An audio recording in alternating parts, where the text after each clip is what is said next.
Hello दोस्तों, नमस्कार। आपका हमारे YouTube चैनल में स्वागत है। कल की क्लास में हम लोगों ने देखा था कि 16 महाजनपद 16 महाजनपद में हमने देखा था कि मगध, जिससे काफी प्रश्न निकल के आते हैं। आज हम लोग मगध का विस्तृत अध्ययन करने का प्रयास करेंगे। मगध,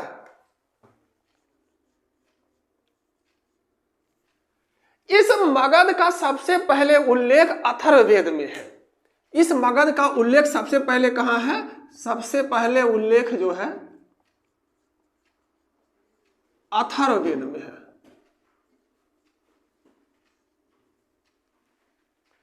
अथर्ववेद में है। इस मगध साम्राज्य का संस्थापक कौन था? संस्थापक बृहद्रथ।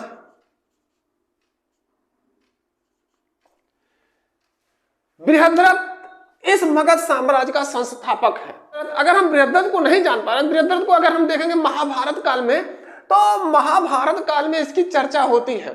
अगर हम इसको बृहद्रथ को महाभारत काल से भी नहीं समझ पा रहे हैं, तो हमको ये चीज याद करना होगा कि ये जो जरासंध था, भीम से जिसका मल्ल युद्ध हुआ था, कृष्ण की सहायता से भीम ने जरासंध को पराजित किया था। जरासंध कौन था? जरासंध बृहद्रथ का पुत्र है जरासंध।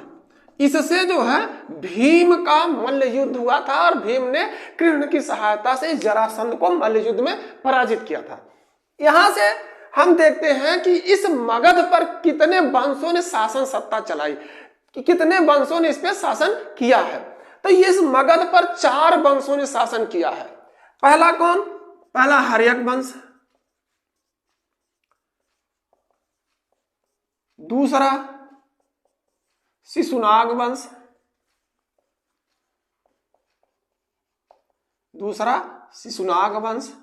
तीसरा नंद वंश और चौथा मौर्य वंश। इन 4 वंशों ने इस मगध साम्राज्य पर बारी बारी से शासन सत्ता चलाई। अब कभी कभी पेपर में पूछता है कि इनका सही क्रम क्या है। जैसे ये दे देगा आगे पीछे करके, तो ये कहेगा कि इसमें जो है सही क्रम कौन सा है मगध पर शासन सत्ता का। अब हम सबसे पहले देखते हैं कि जो पहला वंश था हर्यक वंश।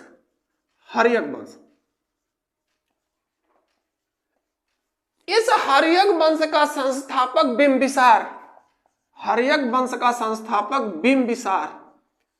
एक चीज यहां से हम लोग ध्यान देंगे कि यहां ये बिंबिसार है, ना कि बिंदुसार। अगर हम कह देंगे बिंदुसार, तो ये समझिए कि ये मौर्य वंश का हो गया। अगर ये बिंबिसार है तो ये हर्यक वंश वाला है। अगर ये बिंदुसार हो गया तो ये मौर्य वंश का हो गया। तो इस हर्यक वंश का संस्थापक बिंबिसार। हर्यक वंश की स्थापना कब किसने? लगभग 544 ईसा पूर्व में बिंबिसार ने हर्यक वंश की स्थापना की। अगर हम बात करें इसकी शासन सत्ता कब से कब तक थी, तो 544 ईसा पूर्व से 492 ईसा पूर्व तक, 492 ईसा पूर्व तक इस बिंबिसार की शासन सत्ता थी। बिंबिसार का एक अन्य नाम भी मिलता है, श्रेणिक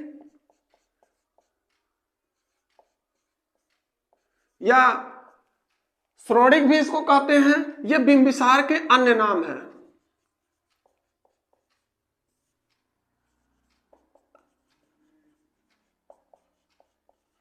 ये बिंबिसार के अन्य नाम है, श्रेणिक। बिंबिसार एक महत्वाकांक्षी शासक था।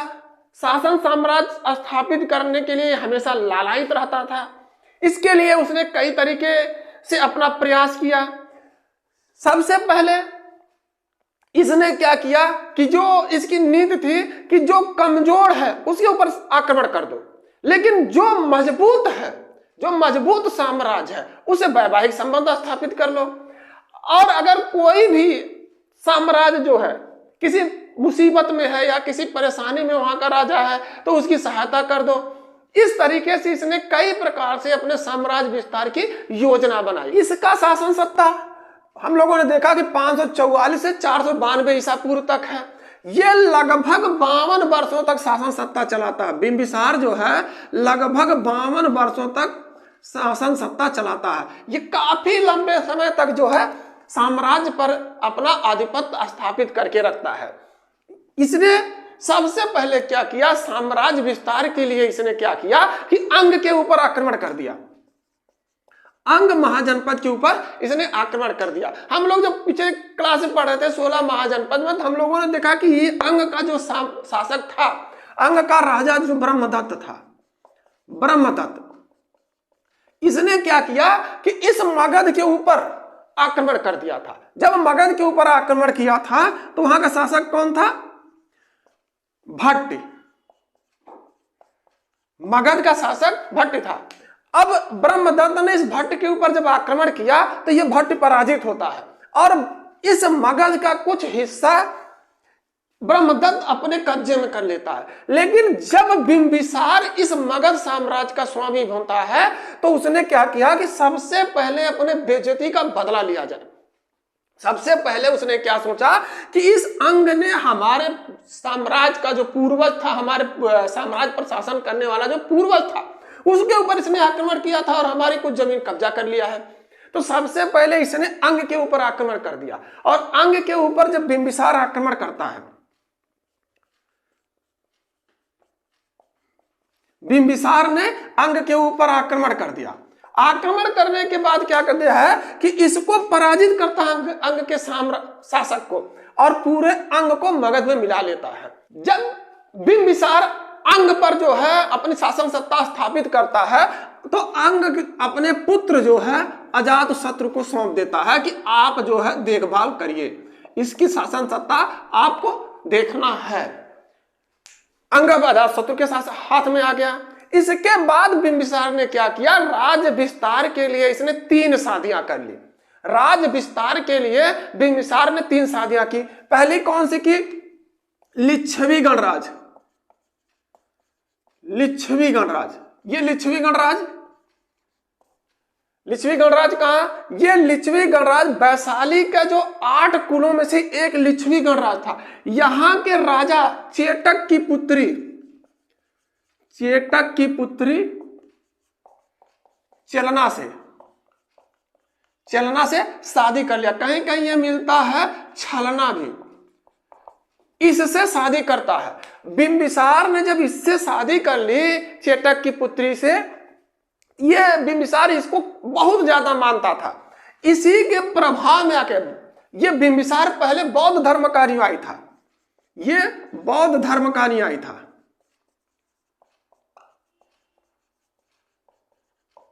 लेकिन ये चेलना जो थी कहां की थी, ये लिच्छवी की थी। हमको मालूम है कि ये लिच्छवी जो थे ये यहाँ जैन धर्म के जो है मानने वाले ज्यादा थे। तो इस चेलना के प्रभाव में अपने जीवन के अंतिम वर्ष में, लगभग इसके जीवन की समाप्ति के समय में, इस चेलना के प्रभाव में बिंबिसार ने जैन धर्म अपना लिया। बिंबिसार जीवन के अंतिम वर्ष में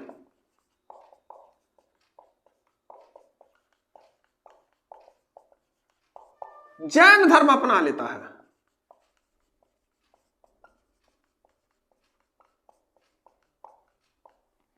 जैन धर्म अपना लिया। राज्य विस्तार के लिए बिंबिसार ने अब दूसरी शादी कर दी। दूसरी शादी कौन सी की, ये मद्र देश। मद्र देश कहां है, मद्र देश ये जो है कुर के समीप था। कुर के समीप हम लोगों ने 16 महाजनपद का जब अध्ययन किया था तो उसमें एक कुर था। कुर के समीप मद्र देश है। आज अगर हम इसकी बात करें तो ये पंजाब क्षेत्र में है स्थित। पंजाब क्षेत्र में यहां की राजकुमारी 6 माह से शादी करता है। राजकुमारी 6 माह से शादी करता है। और तीसरी शादी इसने की, तीसरी शादी ये करता है बिंबिसार कोसल देश के राजा प्रसन्नजीत की बहन महाकोसला देवी से। कोसल देश की जो राजकुमारी है, कोसल देश के राजा प्रसन्नजीत की बहन महाकोसला से, महाकोसला से। और इसको दहेज में प्राप्त होता है काशी। दहेज में इसको काशी प्राप्त होता है, अर्थात इसका साम्राज्य का विस्तार हो गया। हम एक चीज और देखते हैं कि काशी से उस समय, आज से लगभग हम समझ रहे हैं कि 2500 वर्ष पूर्व की बात है, इस काशी से उस समय 1 लाख रुपए की जो है आय प्राप्त होती थी। 1 लाख का टैक्स मिलता था उस समय। लगभग 2500 वर्ष पूर्व में जो है काशी से 1 लाख का टैक्स इस बिंबिसार को मिलता था। अर्थात ये कितने फायदे वाला जो है सौदा हुआ बिंबिसार के नजरिए से। और दूसरा क्या हुआ कि ये कोसल देश अब इसका रिश्तेदार हो गया। एक सब जो शक्तिशाली साम्राज्य था अब उसका रिश्तेदार हो गया, इसलिए साम्राज्य विस्तार में इसका अवरोध भी लगभग समाप्ति हो गया। बिंबिसार ने राजगृह नामक एक नवीन नगर की स्थापना की। राजगृह नामक नवीन नगर की स्थापना की। राजगृह नामक नवीन नगर की स्थापना की और इसी राजगृह को बिंबिसार ने अपनी राजधानी बना दिया। बिंबिसार ने राजधानी बनाया। ये राजगृह को क्यों राजधानी बनाता है? राजगृह जो है चारों तरफ से पहाड़ियों से घिरा हुआ था। इसको ये मालूम था कि अगर हमारे ऊपर कोई भी आक्रमण करेगा तो वो पहाड़ी के ऊपर जो है हमसे मुकाबला नहीं कर सकता, क्योंकि हमें पहाड़ों के बारे में जानकारी। जैसे हम लोग देखते, अगर मुगल काल देख लें तो ये शिवाजी का जो दौर था उसमें मुगल इनसे लड़ते लड़ते स्वतः ही समाप्त हो गए। इसी प्रकार से जो है अगर हम देखें कि अगर आप किसी के एरिया में जंगल में घुस जाइए या पहाड़ी क्षेत्र में घुस जाइए, जैसे आजकल नक्सली हैं, उन नक्सलियों का भी मुकाबला इसलिए नहीं करना जो दुष्कर हुआ है कि वो जंगली क्षेत्र में रहते हैं और जंगल में ही छिप जाते हैं। उनको उस जंगल का अच्छा ज्ञान है, इसलिए वो जंगलों में छिप जाते हैं और उनसे जो है उनका हम पूरी तरह सफाया नहीं कर पा रहे हैं। तो इसी तरीके से जब बिंबिसार ने अपनी राजधानी बनाया तो इसने राजगृह को चुना। क्यों? क्योंकि राजगृह जो है ये चारों तरफ से पहाड़ों से घिरा हुआ था। अब इसकी जो महत्वाकांक्षा थी, इसकी महत्वाकांक्षा में एक साम्राज्य जो है रुकावट पैदा कर रहा था, क्योंकि वो भी एक शक्तिशाली साम्राज्य था, अवंती। अवंती जो है इस बिंबिसार के राज्य के फैलाव में जो है रुकावट पैदा कर रहा था। लेकिन दुर्भाग्य क्या हुआ कि यहां का जो शासक था चंडप्रदोत, शासक जो है चंडप्रदोत, ये चंडप्रदोत बीमार पड़ जाता है, बीमार हो गया। अब इसका दुर्भाग्य देखिए और बिंबिसार का सौभाग्य। चंडप्रदोत बीमार पड़ता है। कौन सा रोग होता है? पीलिया। पीलिया या पांडु रोग इसको कहते हैं।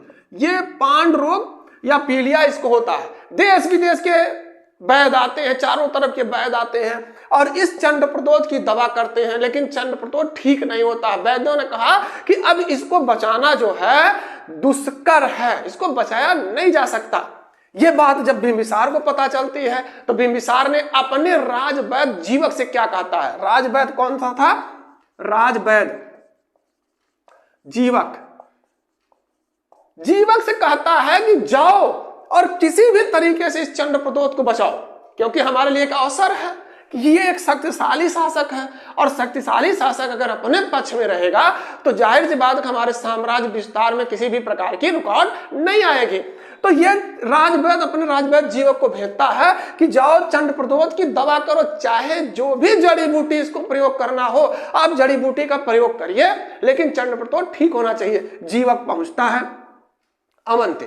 अवंती में इस चंडप्रदोत की दवा करता है और सौभाग्य से ये चंडप्रदोत ठीक हो जाता है। चंडप्रदोत काफी प्रसन्न होता है और प्रसन्न होने के बाद ये कहता है कि बिंबिसार से हमारी दोस्ती अच्छी रहेगी। अब इन दोनों के बीच दोस्ती हो गई।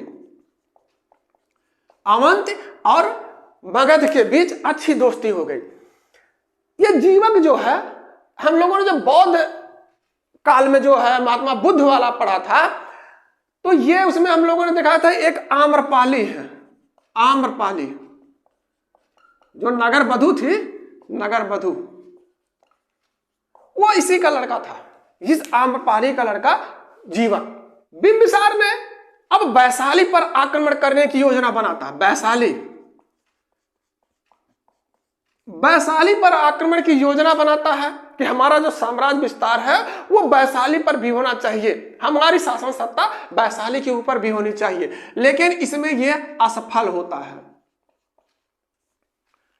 बिंबिसार वैशाली को जीत नहीं पाता है। अब काफी समय तक, लगभग 52 वर्षों तक शासन सत्ता ये संभाले था। इसका लड़का जो है बड़ा होता है, अजातशत्रु।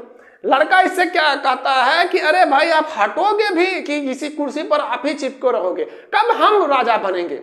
ये कहता है अभी तो हम तो राजा खुद ही हैं, तो तुम्हारी क्या आवश्यकता है। अब राज्य प्राप्त करने की लालसा अजातशत्रु के मन में भी उत्पन्न होती, चूंकि वो अंग का शासक था लेकिन वो प्रतिनिधि शासक था, तो सुख भोग, राज का जो सुख भोग होता है उसको पता था कि अगर हम राजा हो गए तो कितनी अच्छी जो सुख सुविधाएं हमारे लिए हैं, सब हमारा कहा मानेंगे।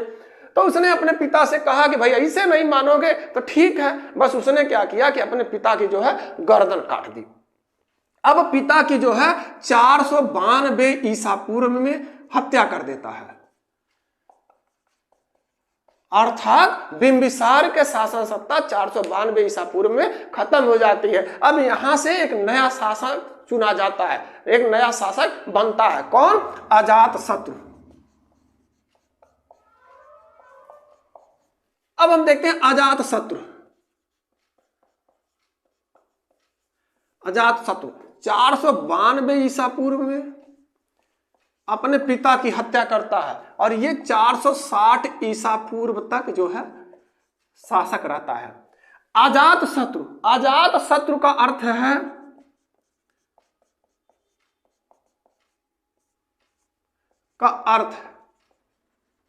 शत्रुओं का नाश करने वाला, शत्रुओं का नाश करने वाला। इसने अपने पिता का ही नाश कर दिया, क्योंकि इसको पता था कि हमारे पिताजी हमारे सामने जो है शत्रु के रूप में खड़े हैं, क्योंकि कुर्सी नहीं मिल रही थी। और अजातशत्रु का जो अर्थ था उसको उसने बखूबी जो है दिखाया भी, इसलिए इसको कहा जाता है कि प्रथम पितृहंता। प्रथम पितृहंता, इसका एक नाम कुड़िक भी था। ये अजातशत्रु या इसका पुत्र जो उदयन होता है, तो ये भी अपने पिता की हत्या करता है, इसलिए इस हर्यक वंश का एक नाम पड़ता है पितृहंता वंश। हर्यक वंश का एक नाम है पितृहंता वंश। पितृहंता वंश, जिसके जो है इन हत्याओं के कारण इसका एक वंश, हर्यक वंश का नाम पड़ जाता है पितृहंता वंश। इस अजातशत्रु का एक नाम कुड़िक भी था। अब चूंकि बिंबिसार की हत्या हो चुकी थी, प्रसन्नजीत उससे नाराज था, तो उसने क्या कहा अजातशत्रु से कि मेरा काशी वाला एरिया आप वापस कर दो, मैं अब नहीं दे पाऊंगा आपको। तो प्रसन्नजीत कहता है कि अगर काशी चला गया तो 1 लाख की जो आमदनी थी, 1 लाख रुपए का जो कर आता था, वो हमको नहीं मिलेगा, जिससे हमारी जो है आर्थिक क्षति होगी। इन दोनों के बीच कहा जा सकता है कि मामा और भांजे के बीच जो है युद्ध होता है, और इस युद्ध में जो है आखिर में समझौता होता है। प्रसन्नजीत कहता है अजातशत्रु से कि तुम मेरी पुत्री के साथ शादी कर लो। ये प्रसन्नजीत अपनी पुत्री की शादी कर देता है। प्रसन्नजीत अपनी पुत्री वाजिरा का शादी करता है। किससे? अजातशत्रु से। अजातशत्रु से वाजिरा की शादी हो जाती है और पुनः काशी जो है इस अजातशत्रु को प्राप्त हो जाता है। काशी पुनः प्राप्त हो गई, पुनः प्राप्त हो गई अजातशत्रु को।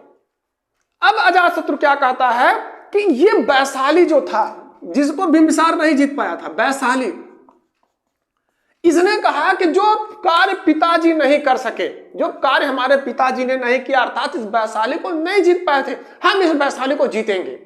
क्योंकि जब किसी का पिताजी नहीं होते हैं तभी लोगों को यह एहसास होता है कि अगर पिताजी होते तो ये काम हो जाता, या हमारे पिताजी इतने अच्छे थे। देखिए, जब तक इसका पिताजी जिंदा थे, राजगद्दी प्राप्त करने के लिए इसने उनकी हत्या कर दी, लेकिन जब ये राजा बनता है तो उसको यह आभास होता है कि जिस वैशाली को हमारे पिताजी ने नहीं जीता, हम उसको जीतेंगे। इसके लिए वो योजनाएं बनाना शुरू करता है, अपने मंत्रियों के बीच चर्चा करता है। एक योग्य मंत्री था जिसका नाम था वर्षकार या वत्सकार, ये दोनों नाम मिलते हैं, वर्षकार या वत्सकार। इसको कहता है कि कुछ भी हो जाए हमको वैशाली जीतना है। इसको जिम्मेदारी मिलती है। ये गुप्तचर के रूप में वैशाली में पहुंचता है और वहां की जो सेना थी या वहां की जो योजनाएं थी उसका अध्ययन करना शुरू करता है। ये वापिस से आता है अजातशत्रु के पास। अजातशत्रु इससे कहता है कि बताओ क्या सूचना है। तो ये कहता है महाराज वैशाली को जीतना दुष्कर है। अजातशत्रु क्या कहता है कि दुष्कर है, असंभव नहीं, हमको वैशाली जीतना है। तो ये बस्कर कहता है कि उसके लिए कुछ करना पड़ेगा। तो उसने कहा कि ऐसा क्या है कि जिसके वजह से तुम ये कह रहे हो वैशाली को जीतना जो है दुष्कर है। कहता है कि इस वैशाली की अग्रिम पंक्ति, जिसमें आगे वाली सेना काफी मजबूत है, अग्रिम पंक्ति जो है काफी मजबूत है, अग्रिम पंक्ति काफी मजबूत है, इसको तोड़ना जो है कठिन कार्य है, काफी मजबूत है, इसको तोड़ना कठिन कार्य है। साथ में जहां पर भी ये हैं वो अपने चारों तरफ दीवार बना लेते हैं और इनका किला काफी मजबूत है, ये किला भी तोड़ना एक कठिन कार्य है। अब अजातशत्रु कहता है कि कुछ भी हो जाए हमको बस जीतना है वैशाली को। इसके लिए इसने क्या कहा कि एक रथ मूसल बनवा दिया। इस अग्रिम पंक्ति को तोड़ने के लिए अजातशत्रु ने रथ मूसल बनवाया, रथ मूसल का निर्माण कराया। और इसने कहा कि जो किला है, किला जो काफी मजबूत है किला, इसको तोड़ने के लिए इसने महाशिलाकंटक नामक हथियार बनाया। महा का मतलब बड़ा, शिला का मतलब जान ही रहे हैं पत्थर, कंटक का मतलब है फेंक कर मारने वाला।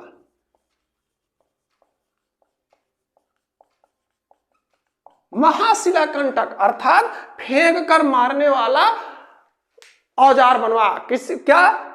शिला, पत्थर को। अर्थात जैसे हम लोग देखते हैं ना आजकल वो गुलेल होता है, फिल्म है बाहुबली, उसमें जो है देवसेना को उस पर रथ पर बैठा के लाते हैं, एक चक्र घूमता है, उसमें देवसेना बांधी जाती है और बल्लाल देव बैठा होता है। उसी तरीके से इसने क्या किया कि एक हथियार बनवाया जिससे बड़े बड़े पत्थर दूर से ही फेंके जाएं, जाने की कोई जरूरत नहीं हो।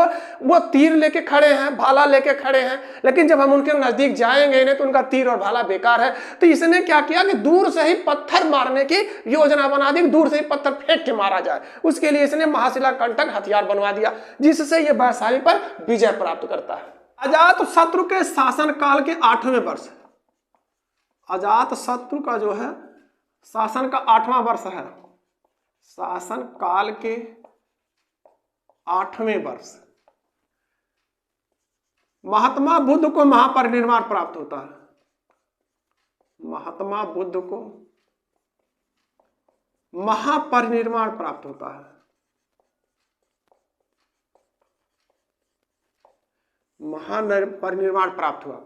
इस अजातशत्रु के शासन काल में ही अजातशत्रु के शासन काल में ही प्रथम बौद्ध संगीत का आयोजन हुआ।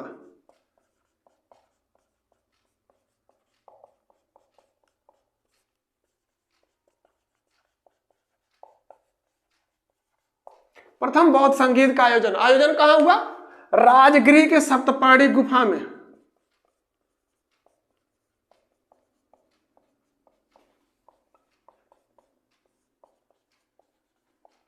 राजगृह के सप्तपर्णी गुफा में। अब जो है अजातशत्रु का समय 460 आता है, ये 460 ईसा पूर्व का समय आता है। अब इसका पुत्र उदयन या कहीं कहीं इसको उदयन भी कहा जाता है, उदयन या उदयन। ये कहता है कि पिताजी जब युवा हुए तो राजा बन गए, और जब इनके पिताजी नहीं मान रहे थे तो इन्होंने अपने पिताजी की हत्या कर दी। अब ये भी बूढ़े हो गए, अब मैं युवा हूं भाई, जैसे आप करोगे वैसे ही सामने आपके भी आएगा। क्योंकि अजातशत्रु ने अपने पिता की हत्या की थी, इसलिए जब उसका लड़का भी बड़ा हुआ तो उसने कहा कि अब पिताजी भी बूढ़े हो गए। इन्होंने जब युवा अवस्था प्राप्त किया था तो अपने पिताजी की हत्या करके शासन सत्ता प्राप्त की थी। तो उदयन सोचता कि अब मैं भी युवा हो गया हूं, मुझे भी शासन सत्ता चाहिए। तो ये ले जाके इसको जो है भाला मार देता है, जिससे अजातशत्रु की 460 ईसा पूर्व में मृत्यु हो जाती है। अब उदयन जो है या उदयन ये शासक बनता है। हर्यक वंश का जो है अगला शासक उदयन या उदयन होता है। अगला शासक हर्यक वंश का उदयन या उदयन, ये जो है 460 ईसा पूर्व से 444 ईसा पूर्व तक, 460 ईसा पूर्व से 444 ईसा पूर्व तक इसकी शासन सत्ता थी। इसने क्या किया, उदयन ने गंगा, गंडक और स्वर्ण नदियों के संगम पर पाटलिपुत्र या कुसुमपुर नामक नगर की स्थापना कर दी। गंगा, गंडक, सोन, इन तीनों नदियों के संगम पर पाटलिपुत्र या कुसुमपुर इसको भी कहते हैं, कुसुमपुर, अरे आजकल वही पटना वाला भाई, पटना की स्थापना की और इसको अपनी राजधानी बना दिया। इसके बाद इसके 3 पुत्र होते हैं उदयन के, ये भी अयोग्य शासक कहा जा सकता है। इसके 3 पुत्र हुए अनिरुद्ध, मुंडक, नागदास या नागदशक। इन तीनों पुत्रों ने बारी बारी से इस हर्यक वंश के ऊपर शासन सत्ता की। यहां से पेपर पूछता है कि इस हर्यक वंश का अंतिम शासक कौन था, तो हर्यक वंश का अंतिम शासक नागदशक। अब हर्यक वंश का शासक नागदशक, नागदशक इसका जो है राजा बनता है। लेकिन ये एक अयोग्य शासक है, ये कमजोर शासक था। इसकी हत्या किसी ने छुरा घोंप के कर दिया। जैसे अगर ये कमजोर आदमी नहीं होता तो इसके पास लोग जाने से डरते, लेकिन इस कमजोर की वजह से इसको किसी ने पहुंच के जो है छुरा भोंक दिया। इसकी हत्या जो हो गई छुरा घोंपने से हुई, छुरा भोंकने से हुई। छुरा भोंकने से इसकी हत्या नागदशक की हो गई। अब जो जनता थी, मगध की जनता थी, उसने कहा कि हम कोई राजा है नहीं, हमारे पास एक राजा होना चाहिए।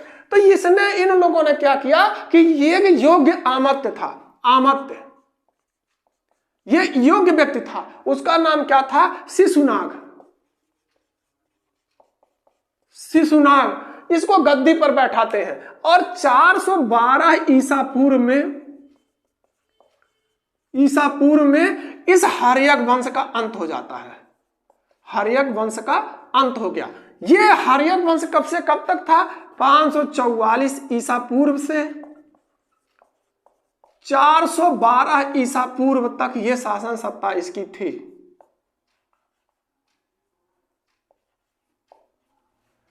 412 ईसा पूर्व तक इस हर्यक वंश की शासन सत्ता थी। अब अगला आएगा शिशुनाग वंश। शिशुनाग वंश को हम लोग कल की क्लास में देखते हैं।